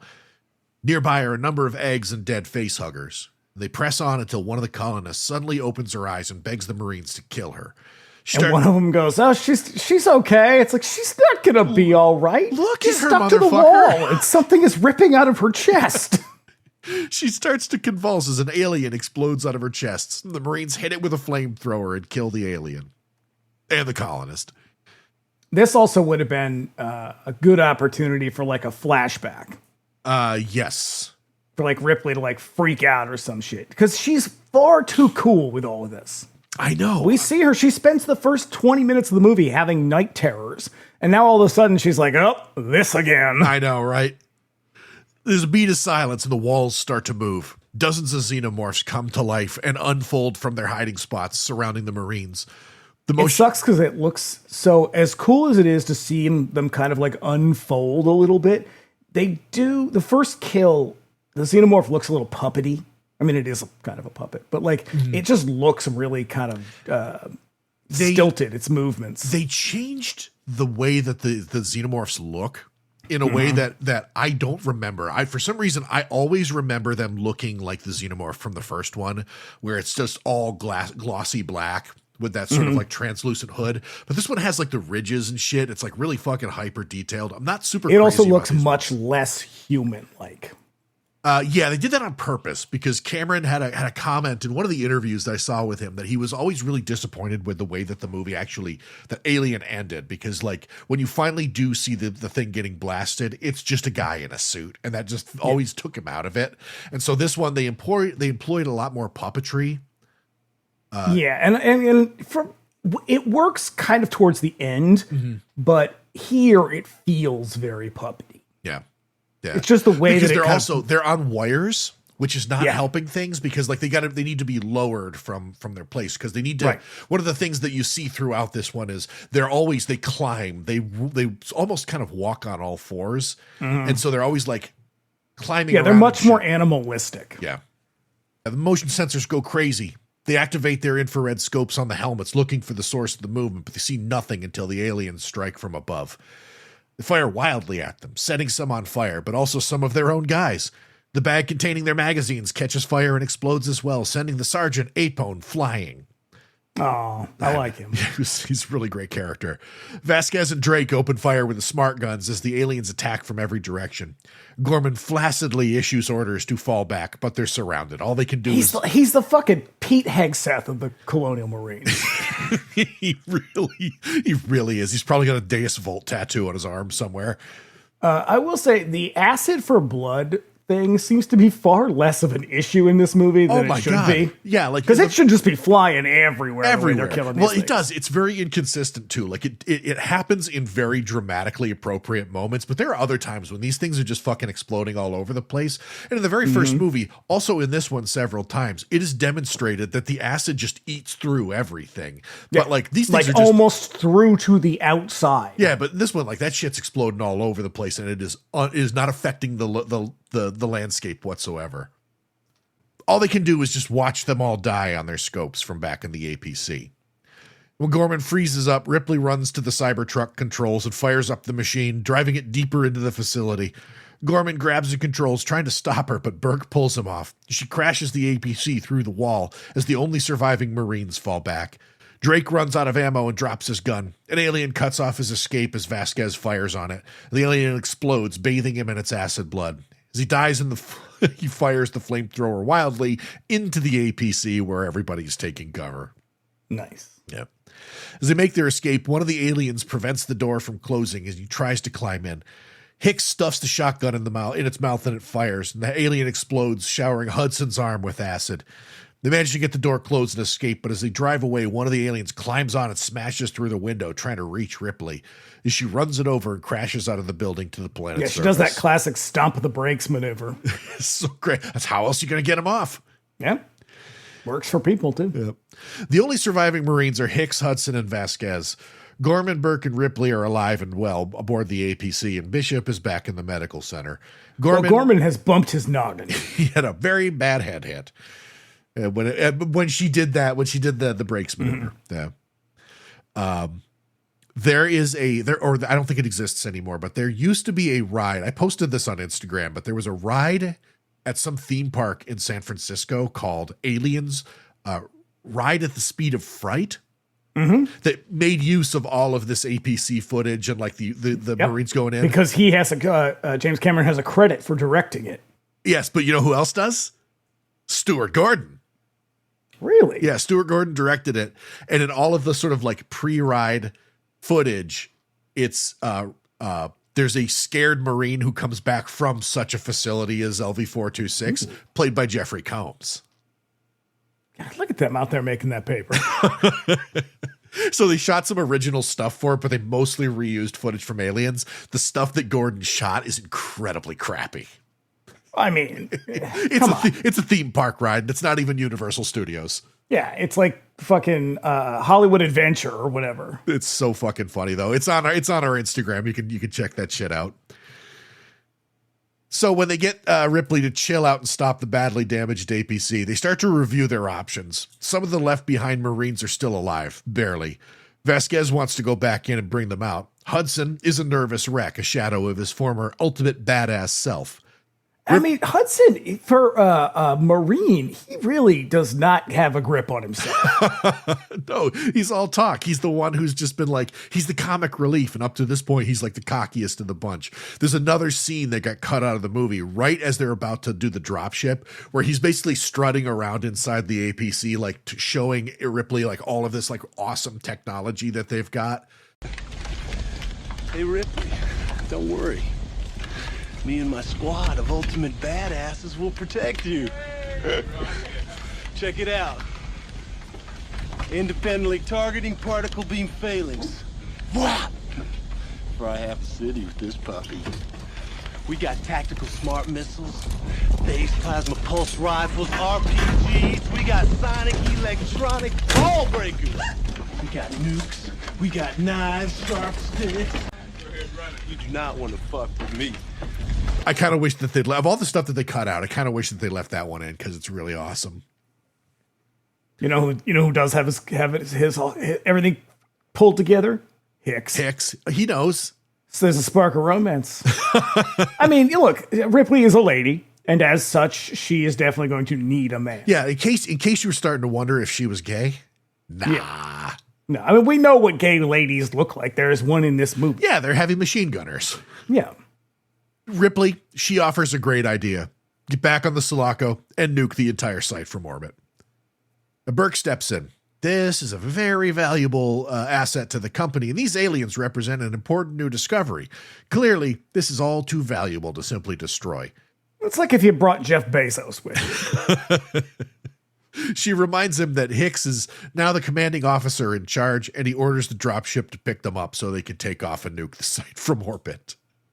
Yeah, guys like Jeff Bezos, not so much Elon Musk. He's way too much of a fucking loser.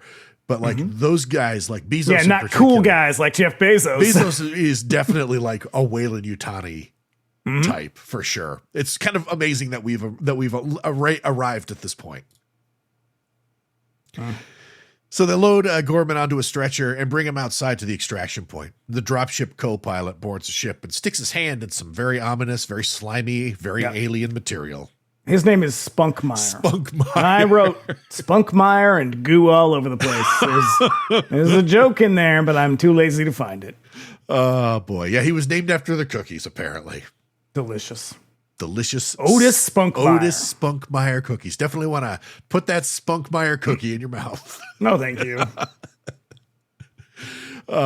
Outside, they watch as the ship approaches, ready to go home, but the pilot suddenly turns in the cockpit and finds a xenomorph on board. It kills that pilot. He's gonna eat that pilot with his little mouth. Kills her, causing the only ride home to suddenly crash into the surface. Hudson is unamused. Game over, man. Game over. Yeah. So I think he improv'd that. It's a great line. It's one of the greatest lines of all time. You know, it's not a great line. What's the that? one that comes next? When Newt points out that the sun is going down. So what does she say? Well, it's bad because they mostly come at night. Mostly. there's an episode of South Park where I think it's Stan's sister Shelly is babysitting Cartman, and I can't remember if he wants to watch Aliens or something, and she won't let him, and then so he becomes like an ungovernable monster and just starts fucking everything up to like ruin her night and ruin her reputation. And he goes, "You'll mostly never babysit me again, mostly." Back in the medical center, they take stock of what's left of the APC wreck. There's a few rifles, a flamethrower, and some explosives. Hudson loses his cool, and Ripley, tired of his shit, tells him to get his shit together so they can make a plan about what to do. Also, another cutscene that was kind of cool. They had these automated sentry guns that they set up. And there's a couple of scenes where the guns just fire random, like wildly out into the hall, just killing tons of aliens. They end up cutting. So I have seen this version of the movie before. You probably have. I've never seen it. I thought that I had, but I've watched these scenes. I've seen some of them, but I think I've only really seen them on YouTube. Yeah, because I've seen that cut back into the movie. Yeah. Because I think the special edition came out in 1990, maybe? I have the collection that has the first four in like their fullest. Okay. Yeah, because I have the Aliens 4K that comes with both versions. Lame stuff. So they look at the plant schematics and determine how the aliens are moving around the facility. They'll find the bulkhead that'll seal them off from the rest of the plant. Ripley and Newt retire to a room in the medical center. She puts I could do without this fucking Newt bedtime routine. She puts Newt to bed and gives her the location tracker that Hicks gave to her, struggling to assure her that everything will be okay since it turns out that monsters are real. They're developing. Yes. They're developing quite a bond, these two. Casey doesn't have any bad dreams, except the ones in which she watches her entire family be torn apart by giant bugs. She's just a piece of plastic. Why does she have this bizarre mid-Atlantic accent? Okay. Is she Canadian? No, she is an American who grew up in England. And so she has this, being a child, she's sort of absorbed the accent a little bit more. Carrie Hann is her name? Yeah. This is the only movie she ever did. So unsurprisingly. Thank fucking God. Mostly. Yeah. Back in the lab, they go over the known facts for the audience's sake. There were nearly 100 colonists, most of whom were taken to that spot under the cooling tower, imprisoned and impregnant with the facehugger. That means that there's nearly 100 xenomorphs running around this place. They all come from eggs, so it begs one important question. What is laying these things? Obviously, it's something they haven't seen yet. Ooh. Ripley tells Bishop to finish up gathering data on the facehuggers and destroy them, but he counters with Burke's orders to him. Secure the specimens for Earth return. Exactly the opposite of what Burke promised her back on Earth. Again. Should have saw it coming. You can't trust these Weyland-Yutani people. Mm-mm. She confronts Burke, who tells her the company needs these things for weapons research. There are procedures back on Earth to quarantine returning astronauts in case they picked up some sort of microorganism out in space, and these things will never clear that. Also, she turned up some disturbing evidence on the colony logs. Following the meeting with the company where Ripley gave her report, Burke issued an order to this colony to seek out the crashed ship where they came in contact with the eggs. Burke tries to argue to her that his plan was to make money. Don't you like money, Ripley? Mm-hmm. Do it to your own kind. Yeah. In the lab, Bishop points out that the cooling tower is damaged from the crashed dropship. Periodically vents gases, but in 4 hours, the entire system will crash and the reactor will explode, taking everything within 30 kilometers with it. Well, that's convenient.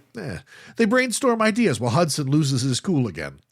There's a way to remotely pilot one of the remaining dropships on the Sulaco, but it would mean going out to the station's satellite dish and manually aligning it with the ship. Bishop agrees to go out and do it. I love that when he's lowering himself into the tunnel. Oh, and, yeah, Vasquez hands him a pistol and he hands it back. Like, what the fuck am I going to do with this? They cut a hole in a small conduit and Bishop climbs in and begins to crawl out. And when everything is done, they'll be able to get clear of the explosion with minutes to spare. Hicks gives Ripley a little training on how to use that pulse rifle.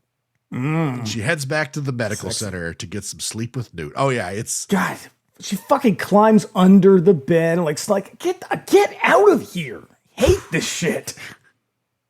It's only going to get worse. It's only going to get worse.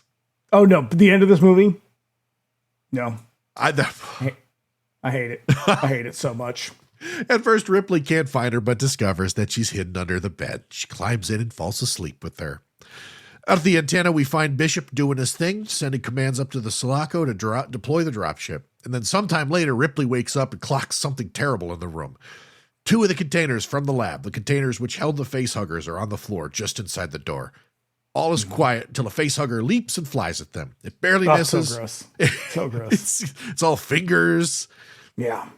Whipping tail. It barely misses, and they pin it to the wall with the bed. Ripley and Newt bang on the windows trying to get the attention of the Marines, but they make no sound outside of the room. Ripley waves at the camera wildly, but back in the command center, we see Burke inconspicuously shut off the monitor. Ripley tries to break the window with a chair, but it's shatterproof. And then she gets an idea. She takes her lighter, lights up the fire extinguisher on the ceiling. It sprays water everywhere and sounds an alarm, which brings the Marines. Facehugger leaps out and attacks Ripley, managing to get its tail around her throat. Then a second facehugger climbs out and attacks Newt. The Marines arrive and shoot out the windows, and Hudson blasts the facehugger nearest Newt. Everybody else struggles to get the other one off of Ripley. And with both of them dead, they corner Burke. Yeah.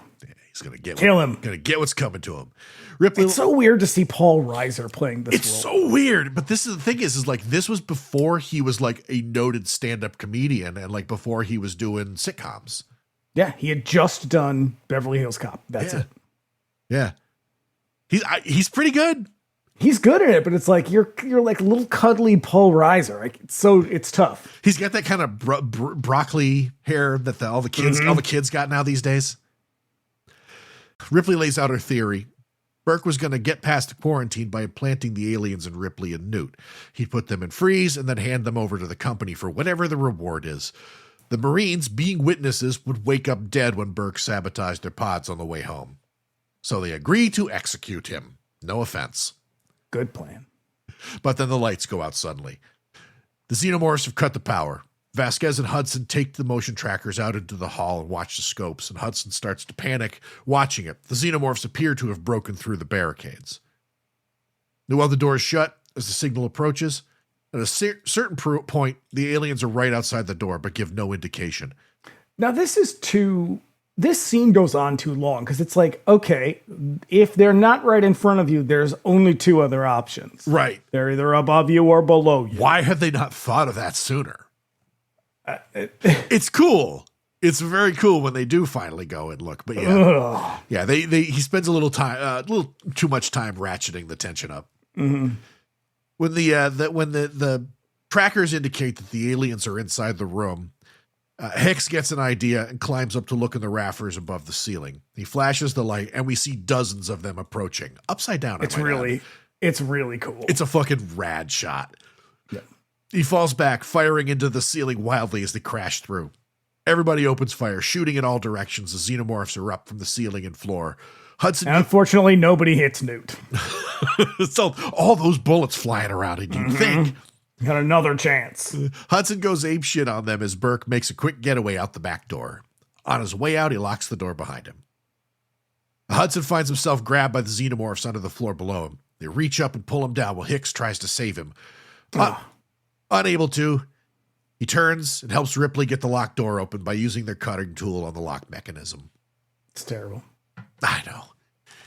But he fucking died valiantly. Just hosing him down. When Vasquez runs out of ammo, she resorts to using the grenade launcher and the rifle to blast a few more. Then they all make a run into the next room, welding the door shut behind them. And as they work, the aliens throw themselves against the heavy door, just denting it inward. Newt pulls an air duct grate off the wall, climbs in, and Ripley calls to everybody to follow her. She leads them through the shaft, with Vasquez at the rear firing on the aliens that followed them in. One of them falls on her from above, and she manages to pin it to the wall with her boot, fire her last rounds into it. The acid blood showers her leg.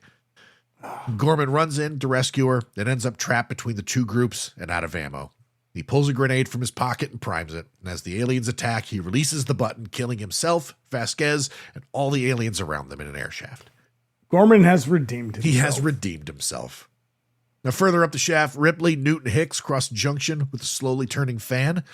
It's tricky, but it looks like they'll make it. And then the blast shakes the hallway and sends Newt slipping away through the cracks between the wall and the fan. And I think this is about where the movie is like, all right, pick up the pace a little bit. Yeah. They try to pull her back, but it's no use. She loses her grip, falls away down the shaft.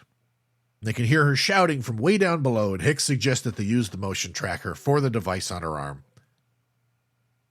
Hicks and Ripley find her eventually at one of the lowest levels in the complex. She's below the walkway in some wastewater. They use the cutting. This is the only part, like the only thing that she is good for in this movie is this scene. And that's only because it's really cool when the xenomorph comes up. It's so cool. It's so awesome. It's a reason this is a real hero shot of the movie. Yeah. So as Hicks works, the motion tracker starts chirping. Then a huge group of aliens approach. One of them dramatically rises from the water behind Newt. And they manage to cut through. She's gone. And Ripley loses her cool. Ugh. She lost. She's like, we're not leaving. It's like, girl, you met this child 20 minutes ago. Let it go. No, she's a stand-in for her daughter. She's losing her daughter again. Good. Hicks pulls her away as they struggle. They're running out of time to escape before the plant explodes. The two of them get to the elevator. As the door is closing, one of the aliens tries to leap through. Hicks fires on it. The splashback of the acid blood hits his body armor and the rifle he used to shield his face. It eats through, injuring him badly, but they get it off and meet up with Bishop as the dropship arrives. With a little under half an hour to go before the place blows, Ripley informs Bishop that she's going back for Newt. And then the dropship provides her with fresh weapons and ammo. She loads up a rifle and a flamethrower, strapping them together along with some grenades and the motion tracker. And when they land, they have less than 20 minutes to find the girl and get out. Yeah, she goes from never having used a gun to making makeshift weapons. Yeah, she's just really good at this all of a sudden. She's found all that PTSD about waking up in the middle of the night with all the just experiencing all the alien trauma, all gone. You know why? Because she's got a gun. That's true. And a child. It's that mothering instinct. That's really what it is. So Ripley descends back into the complex and returns to the spot where the Marines first went in and found themselves overcome in the nest. Down in the heart of danger, Ripley cautiously makes her way into the nest. It's like escaping the Nostromo. There's flashing lights and loud siren alarms. And for some reason... this is essentially almost a one-to-one. Yeah, it's another one of these story beats that clearly he's just taking it from the original movie. Yeah. Also, for some reason, lightning arcs all over the place. It's pretty cool. It's arbitrary, but cool as hell as the motion tracker chirps away, indicating that she's near Newt. And soon... Ripley reaches the spot where Newt should be, but it's just like an escape from New York. There's no president, just the tracker watch. Hey, number one. Elsewhere the Newt. Elsewhere in the nest, Newt wakes up in a cocoon of nasty alien residue. Then a nearby egg hatches and the facehugger begins to climb out and she screams, drawing Ripley to her location. Just to dust a couple more aliens, but pries the girl loose from the resin and the two of them make their escape. And the sounds that it's making is really gross. Like this kind of ripping sounds. What, the egg? When she's ripping her out of yeah, it's pretty gross. The plant begins to come apart, and as Ripley escapes, she suddenly stops, finding herself in a hallway just clogged with eggs. And it's very be very, very quiet. There's a slimy, squishy sound nearby, and her eyes are drawn to the massive egg sac, which lays more right before her eyes. It's awesome. Following the egg sac, she finds the source of the eggs, a massive alien unlike anything she's seen before. A queen alien suspended from the ceiling with huge elaborate hood to indicate her status. Nearby, the drones hang out timidly. Oh, they're not. They're the queen's guards or something. They just they have specific names, because they're different from the other ones. They're the Their warriors. design is The different. warriors are the ones that we've been seeing up to this point, but yeah. They're really cool looking. To indicate her threat, Ripley fires off her flamethrower and turns it towards the eggs. The queen wisely hangs back as Ripley and Newt back out of the nest. So flamethrowers are the universal language. Everybody understands fire. Fire bad. Mm-hmm. Then from a safe distance, Ripley roasts the entire room, just burning every egg and blasting every alien she sees. She fires grenades into the egg sac. The queen roars as they make their escape and tears herself free from the ceiling. Ripley and Newt flee and they return to the elevator, which takes its fucking sweet time getting to her. It's about to climb the ladder when the queen finds them. Ripley holds it back with the flamethrower as the elevator arrives and as the thrower runs out of fuel. When they It arrive, would have been great if they had like a comedic moment where she throws it at the queen and it just kind of bonks on her face. when they arrive topside on the platform, they find that the dropship is gone, and she assumes that the android has screwed her over again.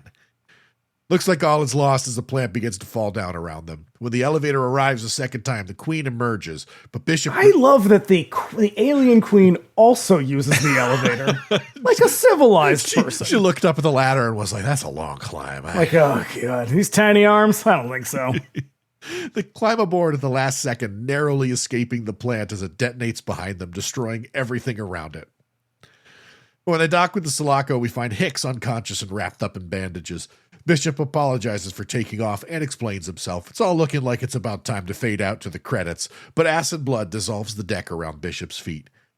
He's suddenly run through with the spike of a long xenomorph tail and is lifted up to reveal that the queen hitched a ride on the dropship as she tears him in half and throws the parts away.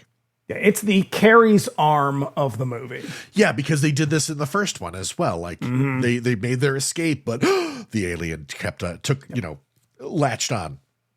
Ripley draws the queen's attention as it approaches, and Newt flees into whatever tiny little space under the deck she can find to hide.